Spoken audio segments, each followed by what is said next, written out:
अकेला आदमी क्या क्या करे, इतना बेचारा मेहनत कर रहा है, देश की ट्रेन अभी बेची है, MTNL BSNL को दिवालिया घोषित करवाया है, बैंकों को दिवालिया घोषित करवाया है, एक ऐसी वित्त मंत्री को पकड़ के लाया, वो कहती मैं लहसुन प्याज ही नहीं खाती।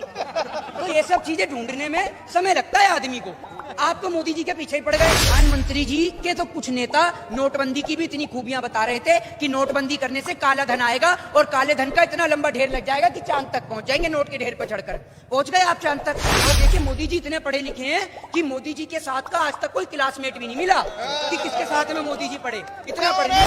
मोदी जी अकेले पढ़े, होशियार थे ना बहुत, तो टीचर ही ने कहता था अकेले पढ़ तू भाई, तू अकेले बैठ के पढ़, क्योंकि तू तो सारे बच्चों से बहुत होशियार है, तू अकेले में पढ़ेगा तभी तो समझ में आएगी बात। देखिए किसानों का जो आंदोलन है पूरे देश भर में उफान पर है। मेरे साथ जो है मोहित शर्मा है, सोशल एक्टिविस्ट है, लगातार बार-बार यहाँ पहुंच रहे हैं। कैसे देख रहे हैं किसानों का आंदोलन, भारत बंद को कैसे मानते हैं, कितना सफल रहा? आपको बड़ी जलन हो रही है भारत बंद के नाम से। पूछ रहे कैसा रहा? आपको दिख नहीं रहा कैसा रहा? आप बताइए ना, आपको दिख नहीं रहा कैसा रहा? भाई देश के किसान की मांग है, देश के किसान। अब हम भाजपा की तरह तो लोग हैं नहीं, ये भाजपा की तरह तो है नहीं कि जब तक दंगे फसाद नहीं करेंगे भारत बंद सफल नहीं होगा। ये कानून और संविधान के दायरे में रहकर देश की सरकार तक अपनी आवाज को पहुंचाने का प्रयास देश के किसान कर रहे हैं। इन्होंने किसी के साथ कोई जबरन, कोई जबरदस्ती नहीं करी। जो भी लोग इच्छुक थे किसानों के साथ समर्थन देने के लिए, उन लोगों ने भारत बंद का समर्थन किया, और जो इच्छुक नहीं थे उन्होंने नहीं किया। आप लोग संतुष्ट हैं? बिल्कुल निश्चित तौर पर संतुष्ट हैं। हमारे को एक बात बताइए, इन किसानों का काम सिर्फ इतना सा है कि प्रधानमंत्री, राष्ट्रपति, गृह मंत्री तक अपनी आवाज को पहुंचाना और अपनी बात को रखना।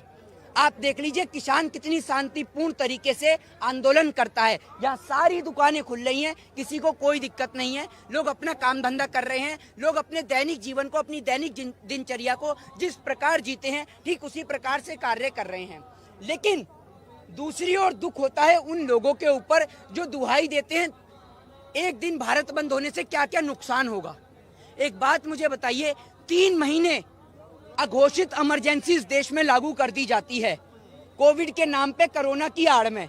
आज क्या देश से कोरोना खत्म हो चुका है जो आपने लॉकडाउन खोल दिया? मतलब सीधे शब्दों में कहा जाए तो सरकार अपनी नाकामयाबी को छिपाने के लिए ये लॉकडाउन लागू किया था जो पूर्ण रूप से फेल रहा।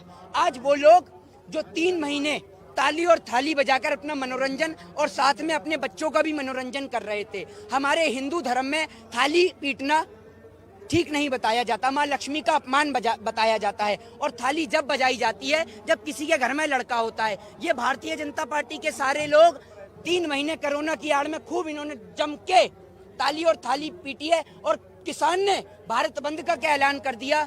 इनको ऐसी मिर्ची लग गई, ये गिना रहे हैं कि एक दिन में भारत बंद के क्या क्या फायदे हैं, क्या क्या नुकसान है, वो गिनाने में लग रहे हैं। इस तरीके की चाल और साजिश खेल रहे हैं। बंद के बाद कल सरकार से बातचीत होगी किसानों की, ठीक है, कल मीटिंग है, कैसे देख रहे हैं, कुछ दबाव बनेगा? देखिए दबाव बनेगा, निश्चित तौर पे बनेगा, क्योंकि सरकार को बात को समझना होगा कि बिल में संशोधन, देखिए बिल में संशोधन सरकार इसलिए नहीं करना चाह रही, सरकार तो कह रही है संशोधन करने के लिए, तो संशोधन किसान इसलिए नहीं करवाना चाह रहे क्योंकि संशोधन से कोई फायदा नहीं है, और सरकार बिल का प्रस्ताव इसलिए वापस नहीं लेना चाहती क्योंकि सरकार की नाक का सवाल है ना, सरकार का ईगो हर्ट हो जाएगा, इसलिए सरकार इन तीनों बिलों को वापस नहीं लेना चाह रही। क्योंकि मैं आपको एक बात बता दूं, आपकी और मेरी नजर में ये खड़े मेरे तमाम भाई अन्नदाता हैं, लेकिन यही अन्नदाता अंबानी और अडानी की नजर में धनदाता हैं, जिनसे धन की प्राप्ति करना चाह रहे हैं अंबानी और अडानी, और जो ये किसान कभी होने नहीं देंगे।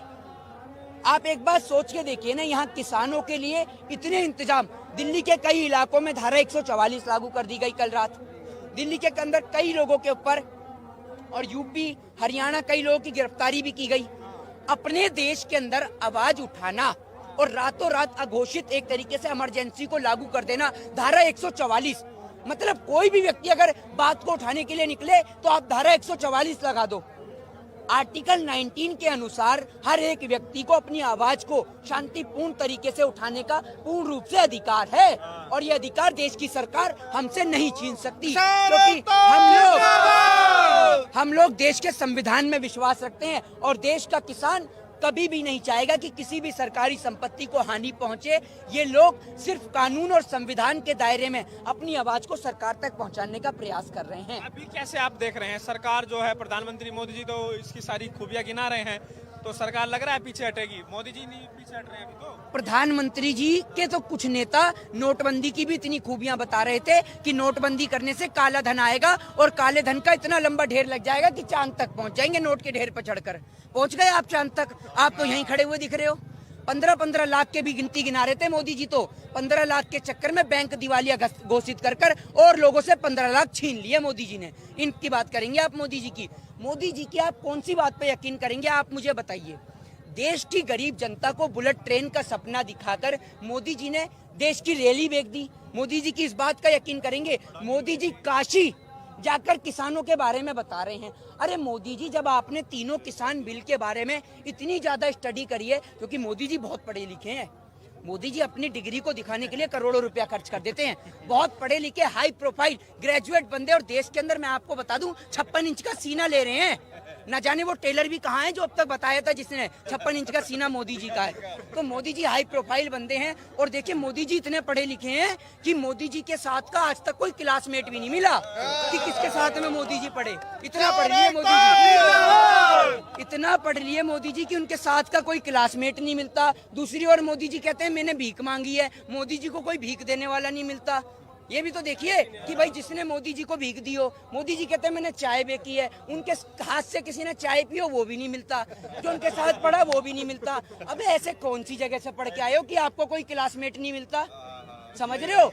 जो भाई विदेश से पढ़ के आया हूँ उसका भी कोई साथी जोड़ीदार मिल जाएगा यहाँ पर, और मोदी जी का कोई साथी ही नहीं मिलता। मोदी जी अकेले पढ़े, होशियार थे ना ये बहुत, तो टीचर ही ने कहता था अकेले पढ़ तू भाई, तू अकेले बैठ के पढ़, क्योंकि तू तो सारे बच्चों से बहुत होशियार है, तू अकेले में पढ़ेगा तभी तो समझ में आएगी बात तेरी। इसीलिए मोदी जी का क्या है, मोदी जी ने तीनों किसान बिलों को अच्छी तरह से पढ़ लिया है, एकदम अच्छी तरीके से। पर मोदी जी को क्या है, मोदी जी काशी जाके बता रहे हैं और अब पता नहीं कहाँ कहाँ जाके बताएंगे, लेकिन मोदी जी पता नहीं यहाँ के क्यों नहीं बता रहे हैं। उनके मंत्री बता रहे हैं बैठक में, उनके मंत्री भी बहुत होशियार हैं, जैसा राजा वैसे ही उसके मंत्री, समझ रहे हैं? मंत्री इतने होशियार हैं। एक मंत्री ऐसा है जो एक अंडे के पीछे चीछा लदर करता है, एक मंत्री ऐसा है वो नाच गाना भी करता है, समझ रहे हैं? एक मंत्री ऐसा कह रहा है इनका कि चाइना और पाकिस्तान का इसमें हाथ है, एक नेता इनका बता रहा है ये खालिस्तानी और आतंकवादी हैं। आप ये समझिए कि जो भाजपा ज्वाइन कर रहा है, मतलब भाजपा के अंदर ये निक्करधारी आरएसएस वाले लोग, ये सारे देशभक्त हैं। आप भी समझे, आप भी देखिए आरएसएस और निक्कर वाले यही देशभक्त हैं, आप भी देश विरोधी हैं, समझ रहे हैं? आप भगवा गमछा डालिए गले में, ठीक है, और मोदी जी का एक पट्टा डालकर गले के अंदर, समझ रहे? और पट्टे से एक बात याद आ गई, पट्टा जो है एक शेर को भी कुत्ता बना देता है, समझ रहे हैं आप? ये एक डायलॉग है एक फिल्म का, ठीक है, और ये डायलॉग आप समझ गए होंगे मैं किसके ऊपर कह रहा हूँ।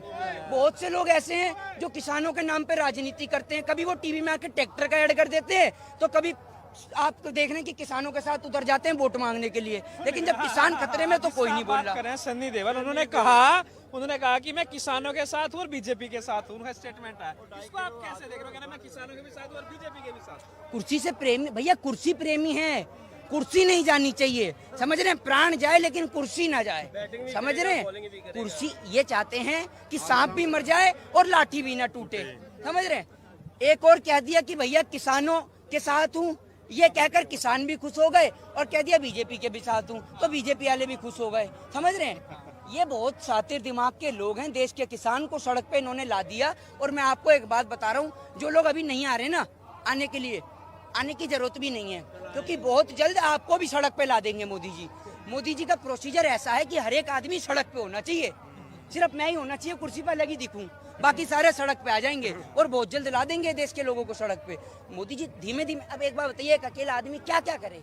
इतना बेचारा मेहनत कर रहा है, देश की ट्रेन अभी बेकी है, MTNL BSNL को दिवालिया घोषित करवाया है, बैंकों को दिवालिया घोषित करवाया है, एक ऐसी वित्त मंत्री को पकड़ के लाया, वो कहती है मैं लहसुन प्याज ही नहीं खाती। तो ये सब चीजें ढूंढने में समय लगता है आदमी को। आप तो मोदी जी के पीछे ही पड़ गए, समय लगता है, ढूंढ रहा है अभी बंदा, समझ रहे हैं? कब तक निकले? अभी इतना समय लगाया है, दाढ़ी भी बढ़ा रहे हैं, दाढ़ी बढ़ाने में समय लगा नहीं लगा, समझ रहे हैं? दाढ़ी बढ़ाई है अभी मोदी जी ने, उससे पहले बहन जसोदा को छोड़कर देश हित में इतना बड़ा फैसला लिया है कि मैं तो कह रहा हूँ भैया जो भी मोदी जी को माने, भगवान करे उसे मोदी जैसा जीजा मिले जो उसकी बहन को देश हित में छोड़ दे, समझ रहे हैं आप? तो अभी धीरे धीरे काम कर रहे हैं, आप देखिए ये सिर्फ शुरुआत है, अभी पूरा जब तक नहीं बिकेगा तब तक मोदी जी का प्रोसीजर रुकने वाला नहीं है। सीधी सी बात ये। काफी तंज आपने कसे, लेकिन सवाल ये है आंदोलन लंबा चलने वाला है। तंज की क्या बात है इसमें? भाई मोदी जी इतनी मेहनत कर रहे हैं बेचारे, आंदोलन तो चल ही रहा है। आंदोलन लंबा चलने वाला है, बिल्कुल चलने वाला है। मोदी जी को क्या फर्क पड़ रहा है? मोदी जी तो कहते ही हैं मैं तो फकीर हूँ।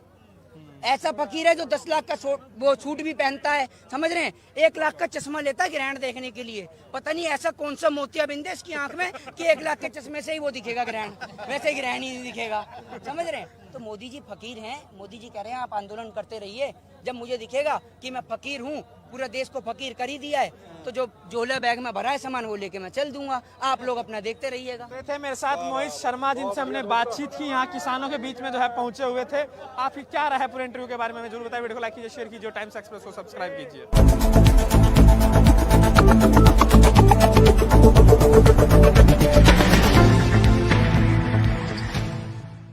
अकेला आदमी क्या क्या करे? इतना बेचारा मेहनत कर रहा है, देश की ट्रेन अभी बेची है, MTNL BSNL को दिवालिया घोषित करवाया है, बैंकों को दिवालिया घोषित करवाया है, एक ऐसी वित्त मंत्री को पकड़ के लाया, वो कहती मैं लहसुन प्याज ही नहीं खाती। तो ये सब चीजें ढूंढने में समय लगता है आदमी को। आप तो मोदी जी के पीछे ही पड़ गए। प्रधानमंत्री जी के तो कुछ नेता नोटबंदी की भी इतनी खूबियां बता रहे थे कि नोटबंदी करने से काला धन आएगा और काले धन का इतना लंबा ढेर लग जाएगा कि चांद तक पहुंच जाएंगे नोट के ढेर पर चढ़कर।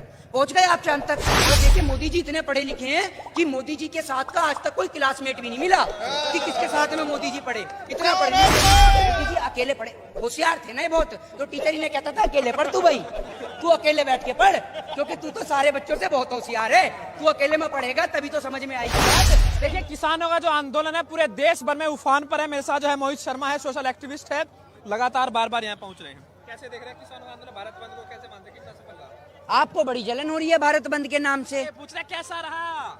आपको दिख नहीं रहा कैसा रहा? आप बताइए ना, आपको दिख नहीं रहा कैसा रहा? भाई देश के किसान की मांग है, देश के किसान। अब हम भाजपा की तरह तो लोग हैं नहीं, ये भाजपा की तरह तो है नहीं कि जब तक दंगे फसाद नहीं करेंगे भारत बंद सफल नहीं होगा। ये कानून और संविधान के दायरे में रहकर देश की सरकार तक अपनी आवाज को पहुंचाने का प्रयास देश के किसान कर रहे हैं। इन्होंने किसी के साथ कोई जबरन, कोई जबरदस्ती नहीं करी। जो भी लोग इच्छुक थे किसानों के साथ समर्थन देने के लिए, उन लोगों ने भारत बंद का समर्थन किया, और जो इच्छुक नहीं थे उन्होंने नहीं किया। आप लोग संतुष्ट हैं? बिल्कुल निश्चित तौर पे संतुष्ट हैं। हमारे को एक बात बताइए, इन किसानों का काम सिर्फ इतना सा है कि प्रधानमंत्री, राष्ट्रपति, गृह मंत्री तक अपनी आवाज को पहुंचाना और अपनी बात को रखना। आप देख लीजिए किसान कितनी शांतिपूर्ण तरीके से आंदोलन करता है। यहाँ सारी दुकानें खुल रही हैं, किसी को कोई दिक्कत नहीं है। लोग अपना काम धंधा कर रहे हैं, लोग अपने दैनिक जीवन को, अपनी दैनिक दिनचर्या को जिस प्रकार जीते हैं ठीक उसी प्रकार से कार्य कर रहे हैं। लेकिन दूसरी ओर दुख होता है उन लोगों के ऊपर जो दुहाई देते हैं एक दिन भारत बंद होने से क्या क्या नुकसान होगा। एक बात मुझे बताइए, 3 महीने अघोषित इमरजेंसी देश में लागू कर दी जाती है कोविड के नाम पे, कोरोना की आड़ में। आज क्या देश से कोरोना खत्म हो चुका है जो आपने लॉकडाउन खोल दिया? मतलब सीधे शब्दों में कहा जाए तो सरकार अपनी नाकामयाबी को छिपाने के लिए ये लॉकडाउन लागू किया था जो पूर्ण रूप से फेल रहा। आज वो लोग जो 3 महीने ताली और थाली बजाकर अपना मनोरंजन और साथ में अपने बच्चों का भी मनोरंजन कर रहे थे। हमारे हिंदू धर्म में थाली पीटना ठीक नहीं बताया जाता, माँ लक्ष्मी का अपमान बताया जाता है। और थाली जब बजाई जाती है जब किसी के घर में लड़का होता है। ये भारतीय जनता पार्टी के सारे लोग 3 महीने कोरोना की आड़ में खूब इन्होंने जम के ताली और थाली पीटी है, और किसान ने भारत बंद का क्या ऐलान कर दिया।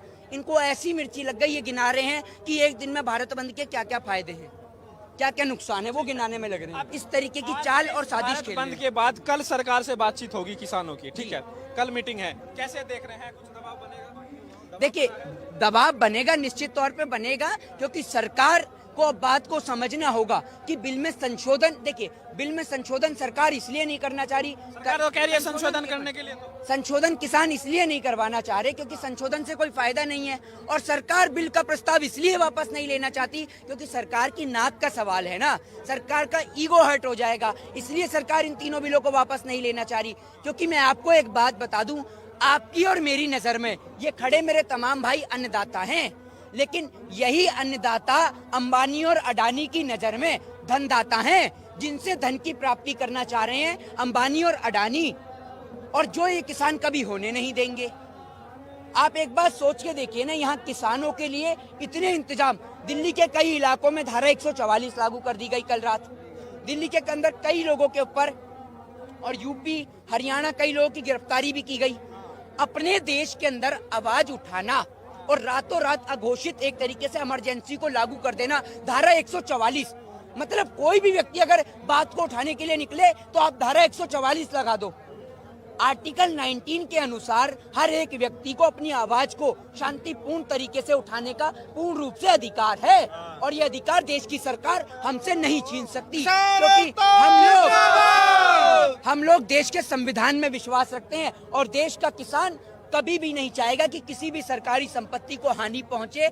ये लोग सिर्फ कानून और संविधान के दायरे में अपनी आवाज को सरकार तक पहुंचाने का प्रयास कर रहे हैं। अभी कैसे आप देख रहे हैं, सरकार जो है, प्रधानमंत्री मोदी जी तो इसकी सारी खूबियां गिना रहे हैं, तो सरकार लग रहा है पीछे हटेगी, मोदी जी नहीं पीछे हट रहे हैं अभी तो। प्रधानमंत्री जी के तो कुछ नेता नोटबंदी की भी इतनी खूबियां बता रहे थे कि नोटबंदी करने से काला धन आएगा और काले धन का इतना लंबा ढेर लग जाएगा कि चांद तक पहुंच जाएंगे नोट के ढेर पर चढ़कर। पहुंच गए आप चांद तक? आप तो यहीं खड़े हुए दिख रहे हो। 15-15 लाख के भी गिनती गिना रहे थे मोदी जी, तो 15 लाख के चक्कर में बैंक दिवालिया घोषित कर और लोगों से 15 लाख छीन लिए मोदी जी ने। इनकी बात करेंगे आप मोदी जी की? मोदी जी की आप कौन सी बात पे यकीन करेंगे, आप मुझे बताइए। देश की गरीब जनता को बुलेट ट्रेन का सपना दिखाकर मोदी जी ने देश की रैली बेच दी। मोदी जी की इस बात का यकीन करेंगे, मोदी जी काशी जाकर किसानों के बारे में बता रहे हैं। अरे मोदी जी, जब आपने तीनों किसान बिल के बारे में इतनी ज्यादा स्टडी करी है, क्योंकि मोदी जी बहुत पढ़े लिखे हैं, मोदी जी अपनी डिग्री को दिखाने के लिए करोड़ों रुपया खर्च कर देते हैं, बहुत पढ़े लिखे हाई प्रोफाइल ग्रेजुएट बंदे, और देश के अंदर मैं आपको बता दूं 56 इंच का सीना ले रहे हैं। ना जाने वो टेलर भी कहाँ है जो अब तक बताया था जिसने 56 इंच का सीना मोदी जी का है। तो मोदी जी हाई प्रोफाइल बंदे हैं, और देखिए मोदी जी इतने पढ़े लिखे हैं कि मोदी जी के साथ का आज तक कोई क्लासमेट भी नहीं मिला कि किसके साथ में मोदी जी पढ़े। इतना पढ़ लिए मोदी जी, इतना पढ़ लिए मोदी जी कि उनके साथ का कोई क्लासमेट नहीं मिलता। दूसरी ओर मोदी जी कहते हैं मैंने भीख मांगी है, मोदी जी को कोई भीख देने वाला नहीं मिलता। ये भी तो देखिए कि भाई जिसने मोदी जी को भीख दी हो, मोदी जी कहते हैं मैंने चाय बेची है, उनके हाथ से किसी ने चाय पी हो वो भी नहीं मिलता, जो उनके साथ पढ़ा वो भी नहीं मिलता। अब ऐसे कौन सी जगह से पढ़ के आए हो कि आपको कोई क्लासमेट नहीं मिलता? समझ रहे हो? जो भाई विदेश से पढ़ के आया हूँ उसका भी कोई साथी जोड़ीदार मिल जाएगा यहाँ पर, और मोदी जी का कोई साथी ही नहीं मिलता। मोदी जी अकेले पढ़े, होशियार थे ना ये बहुत, तो टीचर ही ने कहता था अकेले पढ़ तू भाई, तू अकेले बैठ के पढ़, क्योंकि तू तो सारे बच्चों से बहुत होशियार है, तू अकेले में पढ़ेगा तभी तो समझ में आएगी बात तेरी। इसीलिए मोदी जी का क्या है, मोदी जी ने तीनों किसान बिलों को अच्छी तरह से पढ़ लिया है, एकदम अच्छी तरीके से। पर मोदी जी को क्या है, मोदी जी काशी जाके बता रहे हैं, और अब पता नहीं कहाँ कहाँ जाके बताएंगे, लेकिन मोदी जी पता नहीं यहाँ के क्यों नहीं बता रहे हैं। उनके मंत्री बता रहे हैं बैठक में, उनके मंत्री भी बहुत होशियार हैं, जैसा राजा वैसे ही उसके मंत्री, समझ रहे हैं? मंत्री इतने होशियार हैं। एक मंत्री ऐसा है जो एक अंडे के पीछे छीछा लदर करता है, एक मंत्री ऐसा है वो नाच गाना भी करता है, समझ रहे हैं? एक मंत्री ऐसा कह रहा है इनका कि चाइना और पाकिस्तान का इसमें हाथ है, एक नेता इनका बता रहा है ये खालिस्तानी और आतंकवादी हैं।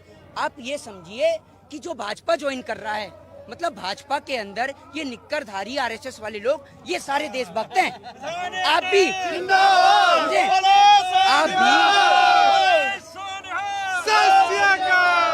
देखिए आरएसएस और निक्कर वाले यही देशभक्त हैं, आप भी देश विरोधी हैं, समझ रहे हैं?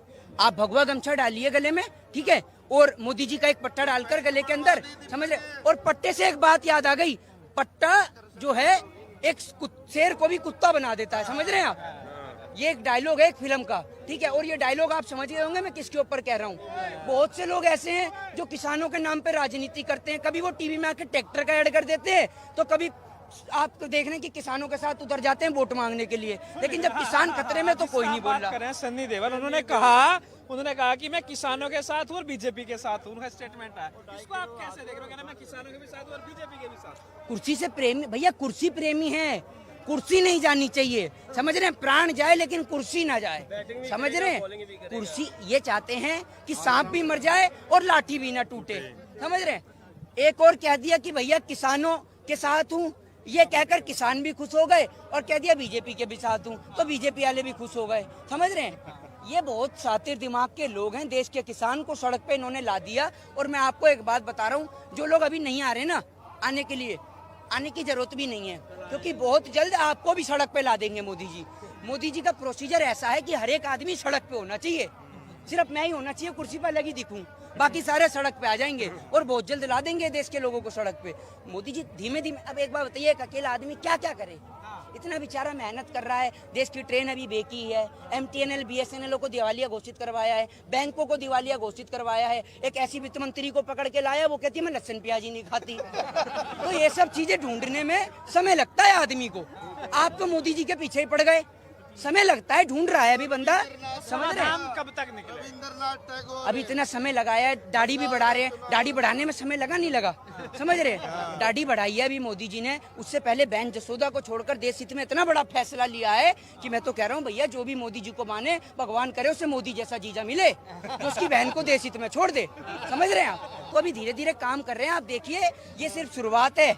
अभी पूरा जब देश जब तक नहीं बिकेगा तब तक मोदी जी का प्रोसीजर रुकने वाला नहीं है, सीधी सी बात ये। काफी तंज आपने कैसे, लेकिन सवाल ये है आंदोलन लंबा चलने वाला है। तंज की क्या बात है इसमें भाई, मोदी जी इतनी मेहनत कर रहे हैं बेचारे, आंदोलन तो चल ही रहा है, आंदोलन लंबा चलने वाला है, बिल्कुल चलने वाला है। मोदी जी को क्या फर्क पड़ रहा है, मोदी जी तो कहते ही हैं मैं तो फकीर हूँ। ऐसा फकीर है जो 10 लाख का वो सूट भी पहनता है, समझ रहे हैं, 1 लाख का चश्मा लेता है ग्रहण देखने के लिए। पता नहीं ऐसा कौन सा मोतियाबिंद है इसकी आंख में कि 1 लाख के चश्मे से ही वो दिखेगा ग्रहण, वैसे ही ग्रहण ही नहीं दिखेगा, समझ रहे हैं। तो मोदी जी फकीर हैं, मोदी जी कह रहे हैं आप आंदोलन करते रहिए, जब मुझे दिखेगा कि मैं फकीर हूँ, पूरा देश को फकीर कर ही दिया है, तो जो झोला बैग में भरा है सामान वो लेके मैं चल दूंगा, आप लोग अपना देखते रहिएगा। तो थे मेरे साथ मोहित शर्मा, जिनसे हमने बातचीत की, यहाँ किसानों के बीच में जो है पहुंचे हुए थे। आपकी क्या राय है पूरे इंटरव्यू के बारे में जरूर बताइए, वीडियो को लाइक कीजिए, शेयर कीजिए, टाइम्स एक्सप्रेस को सब्सक्राइब कीजिए।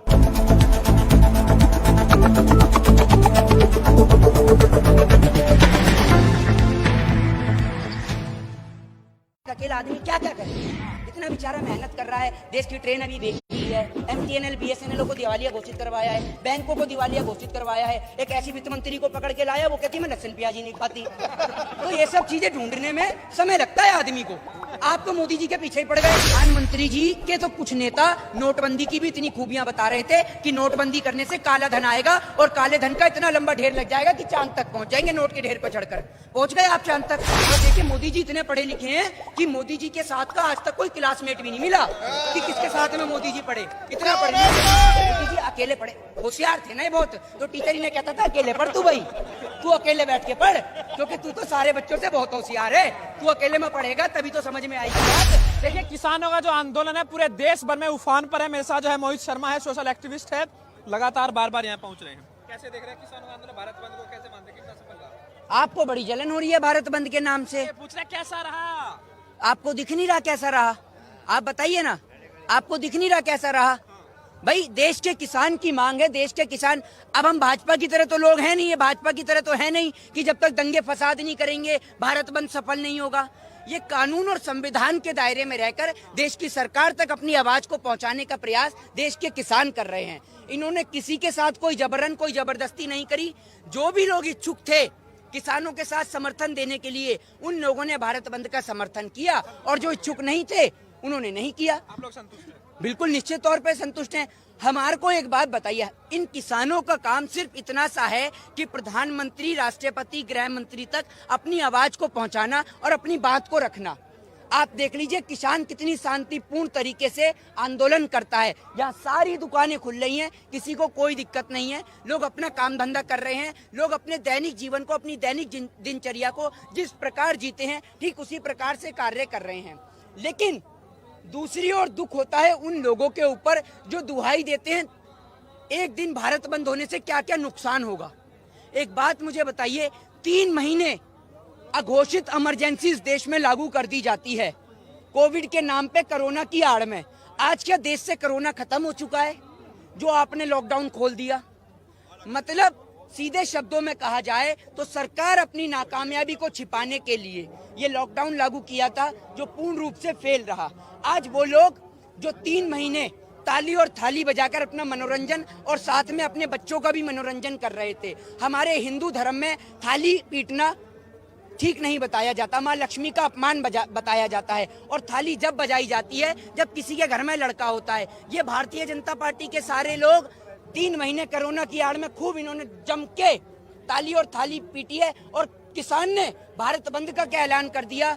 इनको ऐसी मिर्ची लग गई, ये गिना रहे हैं कि एक दिन में भारत बंद के क्या क्या फायदे हैं, क्या क्या नुकसान है, वो गिनाने में लग रहे हैं। इस तरीके की चाल और साजिश भारत खेल बंद रहे हैं। के बाद कल सरकार से बातचीत होगी किसानों की, ठीक है, कल मीटिंग है, कैसे देख रहे हैं, कुछ दबाव बनेगा? देखिए, दबाव बनेगा, निश्चित तौर पे बनेगा, क्योंकि सरकार को अब बात को समझना होगा कि बिल में संशोधन, देखिए बिल में संशोधन सरकार इसलिए नहीं करना चाह रही, सरकार तो कह रही है संशोधन करने के लिए, तो संशोधन किसान इसलिए नहीं करवाना चाह रहे क्योंकि संशोधन से कोई फायदा नहीं है, और सरकार बिल का प्रस्ताव इसलिए वापस नहीं लेना चाहती क्योंकि सरकार की नाक का सवाल है ना, सरकार का ईगो हर्ट हो जाएगा, इसलिए सरकार इन तीनों बिलों को वापस नहीं लेना चाह रही। क्योंकि मैं आपको एक बात बता दूं, आपकी और मेरी नजर में ये खड़े मेरे तमाम भाई अन्नदाता हैं, लेकिन यही अन्नदाता अंबानी और अडानी की नजर में धनदाता हैं, जिनसे धन की प्राप्ति करना चाह रहे हैं अंबानी और अडानी, और जो ये किसान कभी होने नहीं देंगे। आप एक बात सोच के देखिए ना, यहाँ किसानों के लिए इतने इंतजाम, दिल्ली के कई इलाकों में धारा 144 लागू कर दी गई कल रात, दिल्ली के अंदर कई लोगों के ऊपर, और यूपी हरियाणा कई लोगों की गिरफ्तारी भी की गई। अपने देश के अंदर आवाज उठाना और रातों रात अघोषित एक तरीके से इमरजेंसी को लागू कर देना, धारा 144, मतलब कोई भी व्यक्ति अगर बात को उठाने के लिए निकले तो आप धारा 144 लगा दो। आर्टिकल 19 के अनुसार हर एक व्यक्ति को अपनी आवाज को शांतिपूर्ण तरीके से उठाने का पूर्ण रूप से अधिकार है, और ये अधिकार देश की सरकार हमसे नहीं छीन सकती, क्योंकि हम लोग देश के संविधान में विश्वास रखते हैं, और देश का किसान कभी भी नहीं चाहेगा कि किसी भी सरकारी संपत्ति को हानि पहुंचे। ये लोग सिर्फ कानून और संविधान के दायरे में अपनी आवाज को सरकार तक पहुंचाने का प्रयास कर रहे हैं। अभी कैसे आप देख रहे हैं, सरकार जो है, प्रधानमंत्री मोदी जी तो इसकी सारी खूबियां गिना रहे हैं, तो सरकार लग रहा है पीछे हटेगी, मोदी जी नहीं पीछे हट रहे हैं अभी तो। प्रधानमंत्री जी के तो कुछ नेता नोटबंदी की भी इतनी खूबियां बता रहे थे कि नोटबंदी करने से काला धन आएगा और काले धन का इतना लंबा ढेर लग जाएगा कि चांद तक पहुंच जाएंगे नोट के ढेर पर चढ़कर। पहुंच गए आप चांद तक? आप तो यहीं खड़े हुए दिख रहे हो। 15-15 लाख के भी गिनती गिना रहे थे मोदी जी, तो 15 लाख के चक्कर में बैंक दिवालिया घोषित कर और लोगों से 15 लाख छीन लिए मोदी जी ने। इनकी बात करेंगे आप मोदी जी की? मोदी जी की आप कौन सी बात पे यकीन करेंगे, आप मुझे बताइए।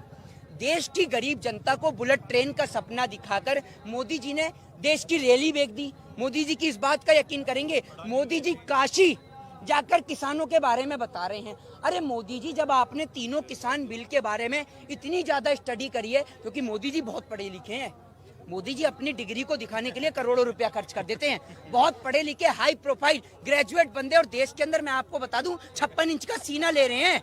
न जाने वो टेलर भी कहाँ है जो अब तक बताया था जिसने 56 इंच का सीना मोदी जी का है। तो मोदी जी हाई प्रोफाइल बंदे हैं, और देखिए मोदी जी इतने पढ़े लिखे हैं कि मोदी जी के साथ का आज तक कोई क्लासमेट भी नहीं मिला कि किसके साथ में मोदी जी पढ़े। इतना पढ़ लिए मोदी जी, इतना पढ़ लिए मोदी जी कि उनके साथ का कोई क्लासमेट नहीं मिलता। दूसरी ओर मोदी जी कहते हैं मैंने भीख मांगी है, मोदी जी को कोई भीख देने वाला नहीं मिलता। ये भी तो देखिए कि भाई जिसने मोदी जी को भीख दी हो, मोदी जी कहते हैं मैंने चाय बेची है, उनके हाथ से किसी ने चाय पी हो वो भी नहीं मिलता, जो उनके साथ पढ़ा वो भी नहीं मिलता। अबे ऐसे कौन सी जगह से पढ़ के आए हो कि आपको कोई क्लासमेट नहीं मिलता?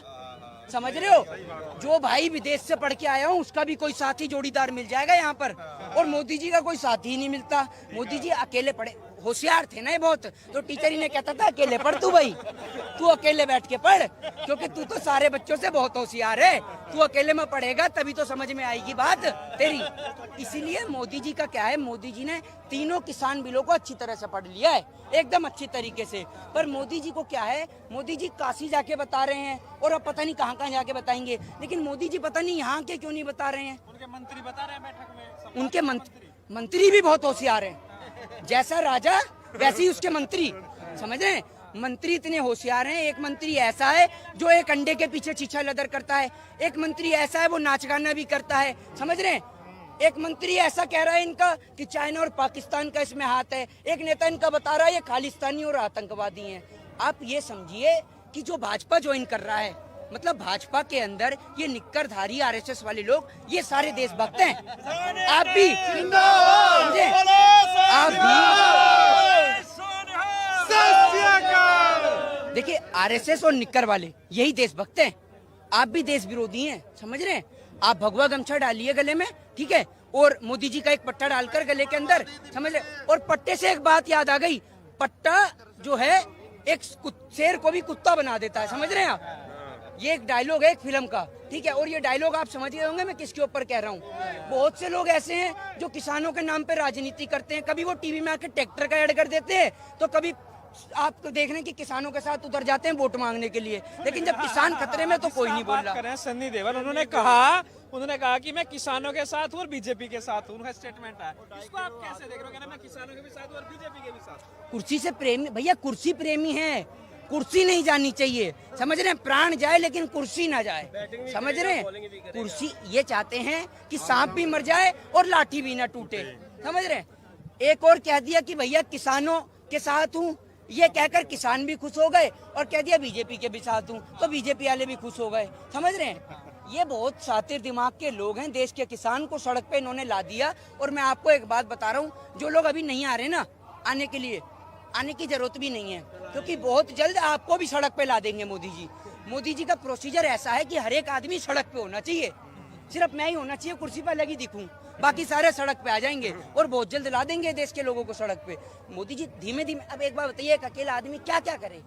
इतना बेचारा मेहनत कर रहा है, देश की ट्रेन अभी बेकी है, MTNL BSNL को दिवालिया घोषित करवाया है, बैंकों को दिवालिया घोषित करवाया है, एक ऐसी वित्त मंत्री को पकड़ के लाया, वो कहती है मैं लहसुन प्याज ही नहीं खाती। तो ये सब चीजें ढूंढने में समय लगता है आदमी को। आप तो मोदी जी के पीछे ही पड़ गए, समय लगता है, ढूंढ रहा है अभी बंदा, समझ रहे हैं। कब तक निकले? अभी इतना समय लगाया है, दाढ़ी भी बढ़ा रहे हैं, दाढ़ी बढ़ाने में समय लगा नहीं लगा, समझ रहे हैं। दाढ़ी बढ़ाई है अभी मोदी जी ने, उससे पहले बहन जसोदा को छोड़कर देश हित में इतना बड़ा फैसला लिया है कि मैं तो कह रहा हूँ भैया, जो भी मोदी जी को माने, भगवान करे उसे मोदी जैसा जीजा मिले जो उसकी बहन को देश हित में छोड़ दे, समझ रहे हैं आप। तो अभी धीरे धीरे काम कर रहे हैं। आप देखिए, ये सिर्फ शुरुआत है।